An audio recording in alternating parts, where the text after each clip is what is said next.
number one source. Sports Card Nation. The hobby is the people. Sports Card Nation. What is up, everybody? Welcome to episode 335, Sports Card Nation. Hope everyone is doing well. Got a great guest on today's program. Gentleman's name is Lou Vigliotti, and he's the author of a new book, his first book, called A Collective Dream. And he's a card collector, but he also really got into autograph memorabilia. And the book is kind of talks about his experiences, his collection, the interactions between him and the athletes that he acquired autographs from. And it's a great read. It's not a long book, about 100 pages.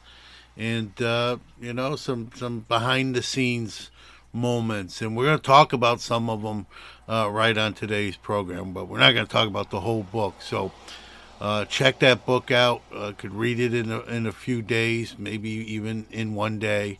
And, if you love the hobby and the autograph stuff, especially, you'll find the book very interesting. And you're not the only one whose mom threw out their cards. So we're going to take a quick commercial break, and we'll be back with Lou. Hi, I'm Isaac Albert, a longtime card collector and the co-founder of the Penny Sleever. My wife and I started the Penny Sleever with a simple premise in mind: to offer collectors top quality supplies at fair prices. We offer a full range of hobby supplies, and we'll get them to you fast.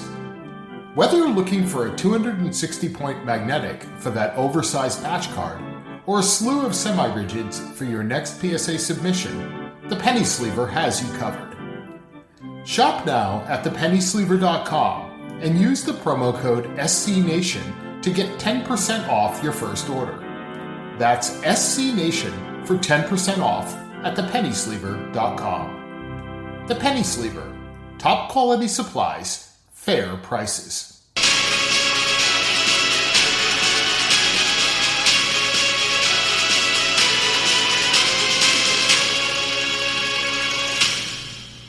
All right, real happy to be joined by my next guest. He is a author of a new book called The Collective Dream, sharing his experience growing up as a collector and then in collecting autographs as well. And it's a great book. I've been privileged to be able to read it. And once I started reading it, it didn't take me long to finish it, because if I'm into a book that I'm reading, I consume it pretty readily and got through it very quickly, because very good. And we're going to talk about that amongst other things with my guest, Lou Vigliotti. Thank you for joining us today. Thank you, John. So kind of, anytime someone comes on here for the first time, it's kind of the boring start off question, but it's not really boring, but to some, because most of the stories are very similar. But kind of how did the hobby start for you? When did it all start? So I guess it all started, like a lot of little boys, if you will, collecting sports cards, baseball cards. I grew up a Yankee fan, and in the early 60s, I was buying cards, at a very young age, buying cards and trying to collect all the Yankees I could possibly get. And I did have a lot of those. And you probably saw in the book the story about how you go away to college and you come home and your cards are gone. And there's a lot of people that I've talked to that have read the book that have come back to me and said, I can relate to that. I see what's happened there. So it was starting with the cards, and then when my son was born, we started again with continuing on with cards and so on. But as more and more of the card companies decided to come out with series 1, 2, 3, 4, and it started out with, you had Topps and Bowman or Fleer, and then Upper Deck came out, and Panini and a bunch of others. It got to a point where I said, the cards are it's getting crazy. And so I picked up a couple of autographs at different shows, and thought this is a pretty nice little hobby to get into. And it became more of a passion, if you will, in terms of picking up these autographs at various shows, at various outings, and so on and so forth. And the collection has grown now to probably close to 400 items.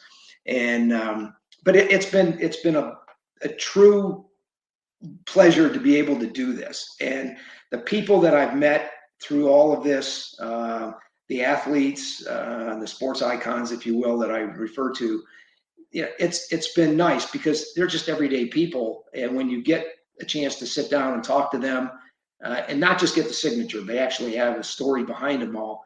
That's what really spurred on me going into doing the book Collective Dream.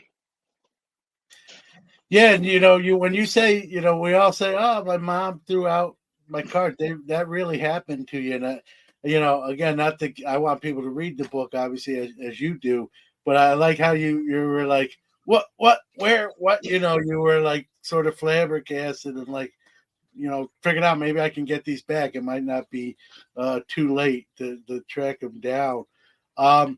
Mine went, mine kind of. I was fortunate they didn't get thrown out. Mine kind of went into a closet and didn't get thrown out. But that is the kind, like you said, a lot of people reached out to you and said, yeah, that hit close to home. Same thing, happened to me. I was lucky in that regard. But, how do you restart? Is it tough? Like when that happens and like, hey, I still want to do this. Like I went away to school or whatever, whatever the reason is, like, how difficult is it to kind of restart or not necessarily?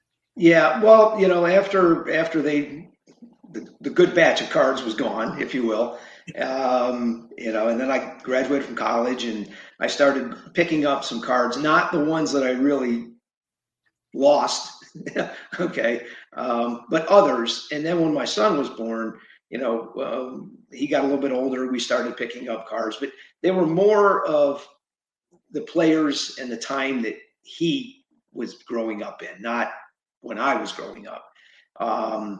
And it was fun. I mean, opening the cards with him, brought back the memories of when I was opening the cards. And it was nice. And then as he got a little bit older, I should say, that's when I started dragging him, if you will, to these various shows. And he was able to meet some of these people and experience things that I didn't do as a young kid in terms of the autographs and so on and so forth. But it's pretty nice when you have a 7, 8, 9-year-old with you and you're taking him to these shows. The athletes seem to open up a little bit more, if you will, than they do for people like you and me being at our ages. But it's nice to see that they're interacting, and it gave my son an appreciation for the athlete, and it not just the collection of the card or the autograph, but also the opportunity to learn about the actual player themselves.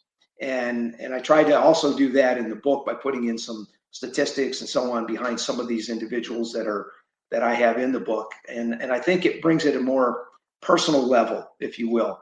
And I've had a number of people come to me and say, geez, I knew so-and-so, but I didn't know all of the statistics behind him or all of the stats behind him or the personality behind the individual. And that gave me a different appreciation for it. Yeah, no doubt. And, important point, right? We see these guys and ladies on the athletic fields and surfaces, and sometimes we forget that they're human just like us. Yeah. In our minds, we sort of make them superhumans, and they get sick and they have bad days and good days, just like us. And in a lot of these cases, Lou, and this, right? With your Willie Mays and your Mickey Mantles of the day and with the signings, they've stated, like, I make more post-career signing and appearances than I did as a player. The contracts, we know the contracts of today are astronomical. Yeah. Back in the 40s, 50s, in 60s, 70s, they weren't. Matter of fact, many players had jobs in the off season, whether it be insurance salesmen or whatever, or owned businesses and ran the businesses to pay their bills when they weren't in season. So it's a different era. And I think, and I don't want to paint with a broad brush. I'll see if you agree with me on this.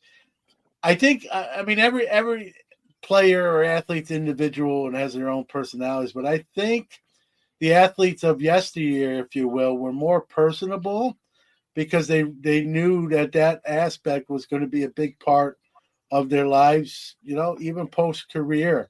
Than today's athletes don't even have to show up at a card show to sign autographs. They're getting paid to sign the cards that go into the packs. The cards of yesteryear, there was no autograph cards in packs. That came from you get, going to the game and getting them at the game, or a public appearance, or just a chance meeting.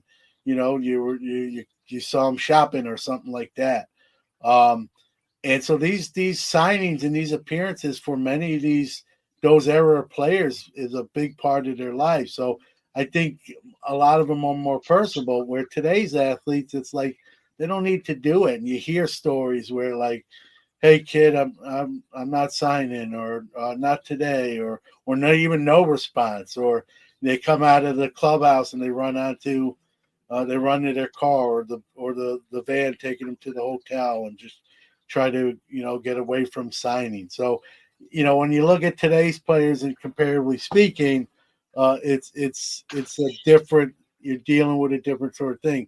Another great point you made too is, I think they're more receptive to kids, right? Because of the innocence, right? They see someone like me or you. Wow, we may not actually be doing that. They just say, "Oh, this guy's going to sell it on eBay, or resell it to somebody else, or put it online with a price tag on it." Now, kids can do that too, but that's not your first inclination as an athlete. So it's a great point you made. So I'll kind of, two-pronged question there, kind of with the difference in athletes of today versus yesteryear, and about the perception of kids versus adults. Yeah, I think you're absolutely correct on that.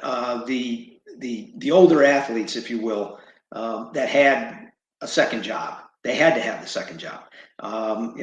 One that comes to mind, in not in the book, and maybe it's in volume 2, who knows, is Art Donovan of the Baltimore Colts. Art was a very personable individual. I mean, you could talk to him. He spent numerous times on, I think, the Letterman. David Letterman had him. I was going to say he was on late night TV probably more than he was on the NFL gridiron. Exactly. And he became a character. And whenever he was on, that was like appointment TV, because it was just, you didn't know what was going to happen. It was just, you didn't know what he was going to say. Funny. It was just going to be funny. And he made he might be more known, and he was a great football player. Don't make any mistake about it. He was an NFL great, but I think more people kind of know him from the off the field stuff, and even some commercials he did as well, than the on field stuff. But yeah, go ahead. That's living in Baltimore, and I had an opportunity to see Artie a lot, and at different shows and at different outings, Babe Ruth Museum galas and things like that.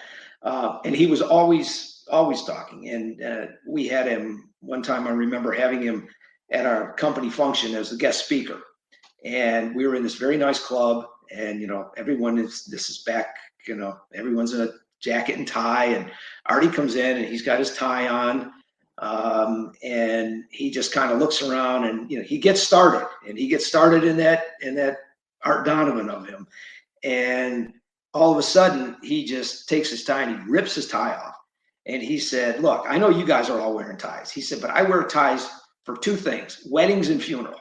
And unless somebody's getting married or dying tonight, this has got to go." And he just took it off. And during the off season, Art had a couple of different business ventures, if you will. But early on, he represented beer, Schlitz beer. And I don't know if you remember Schlitz beer, but that particular function that we went to at this nice club, he brought his own 6-pack of Schlitz beer. And he said, "Hey, they pay my bills, I'm drinking their beer." And that was the kind of guy he is. But you could just interact with him at any point, at any time, whether you were looking for an autograph or just wanted to have a conversation. And a lot of times, and I've got a number of Artie signatures on helmets and footballs and stuff, but a lot of times I spent just talking to him, just because telling the stories. And he would tell the stories of his, Jim Muchler and even Johnny and all the other players that he was with. And it's just a great interaction. And I don't think, and I may be wrong, but I don't think you'll see that today, the interaction with some of these players. Now, there are some out there. I agree there are going to be some, but some are just like you said, let me sign and get on and move on. But he was one. Brooks Robinson is another one that probably you can get his signatures almost anywhere because he signed so much for people. But one of the things with Brooks is he would engage. He wanted to talk to people. He was a people person. So that's kind of what I like about some of these, I'll call them the older athletes, if you will. Yeah, two great examples there too, Lou, with Art and Brooks Robinson, Art Donovan.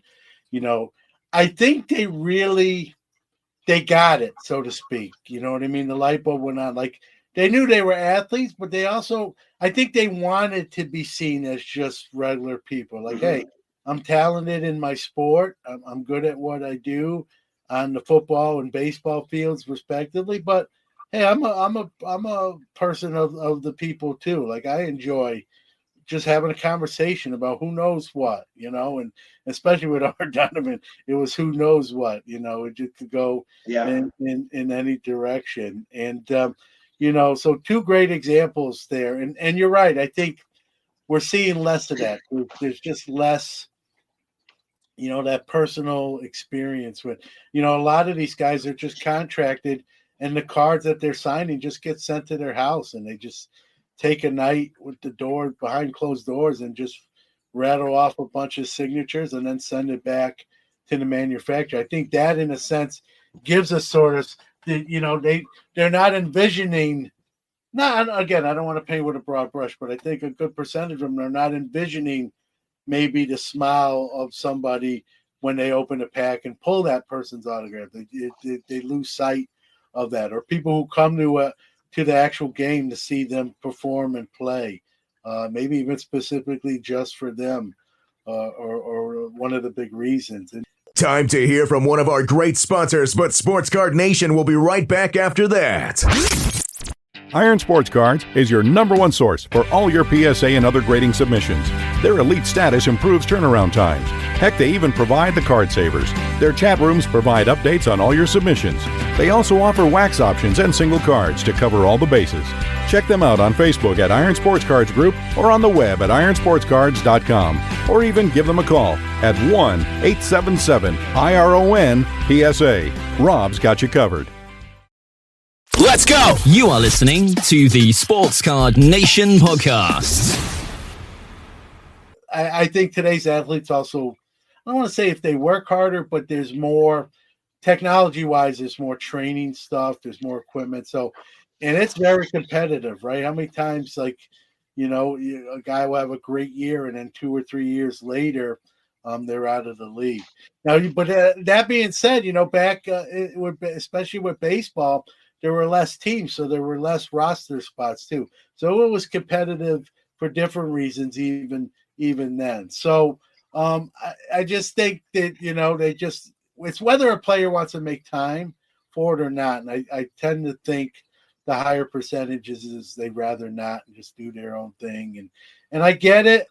But at the same time, I think it'd be nice if they realize the people who are going to the games or their fans are kind of what's allowing those $1 million contracts to take place. And it's not just that. I know they're corporate sponsors and but people go to the game, right? It's not a cheap ticket anymore. Never really was, but it's more expensive even nowadays. So I just wish I don't necessarily think they should spend 3 hours after a game either, but rather than completely ignore that aspect, I wish they took it into account. And like you said, many do, but not all do. And I don't think, my dad, I'm a Brooklyn kid. My dad grew up in Brooklyn. My dad was in Ebbets Field. Like Dad would tell you, he grew up in Ebbets Field, and he to the point where like he got even to know, like the players got to know him a little bit, so they'd shake his hand and say, "Hey, how's school going? Are you doing well? You doing your work?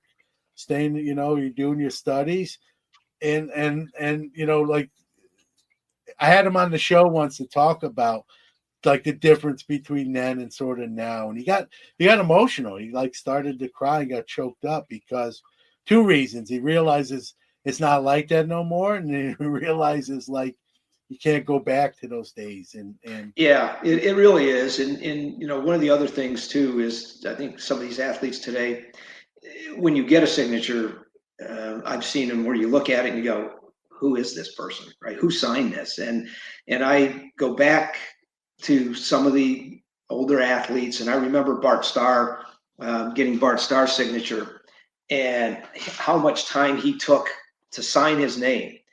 And I even said to him, I said, Mr. Starr, I really appreciate, your signature because you can read it. And he said, as I was growing up, my dad instilled on me, be proud of your name, and when you sign it, make sure people understand what it is and who signed this. And I've always had that in the back of my mind, especially now being a collector and going out and getting autographs, is what am I going to get? And I even instilled in my kids, not that they practice this, but I instilled on them, be proud of your name. When you sign something, make sure it's legible, everybody can see it and read it. And they don't always do it. I try to do it, but I mean, I've seen some of these signatures on some of these older players. If you look at Brooks' signature or Johnny Unitas' signature, and as I mentioned, Bart Starr, and some of these others, Lou Gehrig even going back, and even Babe Ruth has got a beautiful signature. They took time. They took the time to sign it, and they're very proud of it, as opposed to just what I call chicken scratch on there. And you wonder, wow, I just paid whatever dollars at this show to have this baseball signed by this individual, and no one's going to know what it says. So there's a little bit of a difference there going on too. yeah, it's a lost art. They don't even teach cursive in No, school anymore. that's So probably part of the problem. Some of these guys, I really think, like, they don't know how to do it. Like they weren't. I don't want to make an excuse for them or defend them, but I honestly think, especially younger players, they didn't learn necessarily cursive in school the way me and you were taught, Yeah. and people older than us or before us. So cursive is becoming a lost art. I don't know how that bodes for the future with autographs and signatures, but you make a great point. How many times you see a card come out of the pack and people will post it on social media, and it's literally like one initial, or if their first name's an E and their last name's an F, it's just like an E and an F, and it's not even separate. It just kind of blend in together. Exactly. Like you say, chicken scratch. And really, I think it makes you appreciate the autographs that a person takes time to be legible. I think you appreciate those even more when you see kind of what it's kind of transformed into, and the evolution of the autograph. And that time, usually with time things get better, right? Technology gets better, innovation gets better. I think penmanship is going the opposite way. Exactly. I think it's going, it looks more cavemanish now than it did 50, 60 or longer ago. We're going in the wrong direction on the penmanship side of things. And like you said, for what some of these things cost, and some of these uber talented athletes, just on their talent alone, what their signature is worth. But like you said, other than maybe if it's signed on a card or an 8x10, you recognize the photo. But if you didn't have the photo there and just saw the signature, you'd have no idea who that was. And it is kind of sad when you really think about it on that thing. And I'll admit this. When I was a kid, I was a baseball kid, and I was pretty good and played off.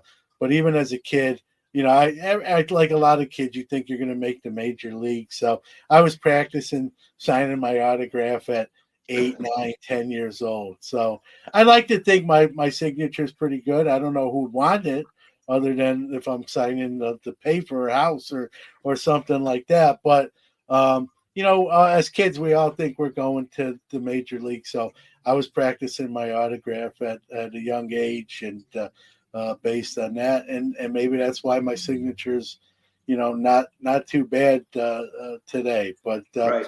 it's a different era, and it's what are you going to do, right? I mean, it's there's not much you can do about it except hope that most still sign legibly.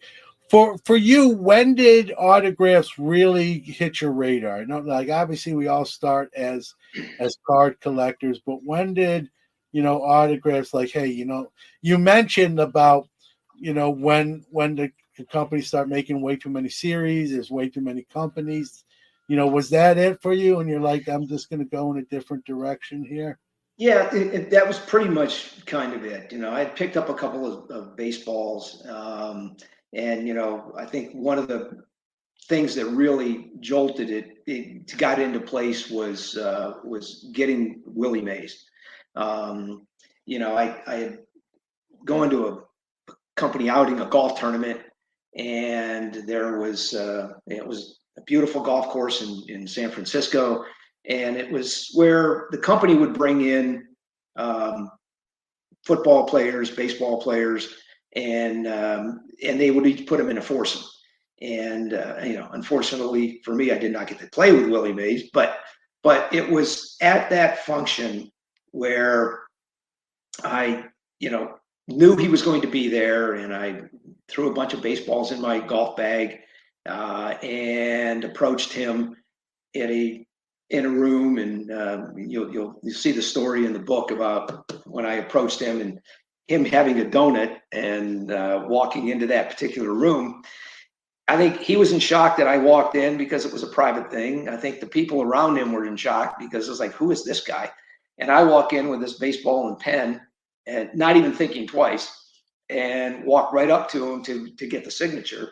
And then, so that was great for me. I mean, he had been retired 22 years, but to have him be able to sign that ball.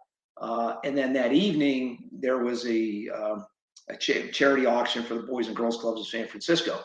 And I bid on the Willie Mays jersey, baseball, and bat. And I was successful in getting that. And I think having that jersey framed, matted in this beautiful red oak frame, and Hunt brought it back and got it back to my basement and put it up on the wall.